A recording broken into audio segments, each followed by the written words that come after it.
நீங்கள் பார்த்துக் கொண்டிருப்பது நியூஸ் 21 செய்திகள். தமிழ்நாடு செய்திகளை உடனுக்குடன் தெரிந்து கொள்ள நியூஸ் 21 செய்திகளை பாருங்கள். உண்மை, உழைப்பு, உயர்வு.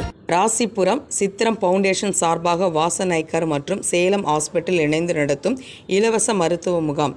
நாமக்கல் மாவட்டம் ராசிபுரம் மேட்டுத் தெருவில் உள்ள ஸ்ரீ ராமலிங்க சௌடேஸ்வரி கோவிலில் சித்திரம் பவுண்டேஷன் சார்பாக வாசன் ஐக்கர் மற்றும் சேலம் கோபி ஹாஸ்பிட்டல் இணைந்து இலவச மருத்துவ முகாம் நடத்தினர்.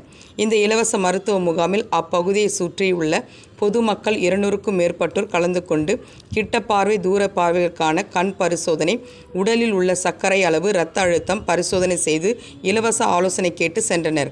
இம்முகாமில் சித்திரம் பவுண்டேஷன் நிர்வாகி ராஜேஷ், திமுக நாமக்கல் மாவட்ட முன்னாள் மாணவர் அணி துணை அமைப்பாளர் பாலு, கோபி ஹாஸ்பிட்டல் மருத்துவர் ஹரி ஜானகிராமன் ஆகியோர் கலந்து கொண்டனர்.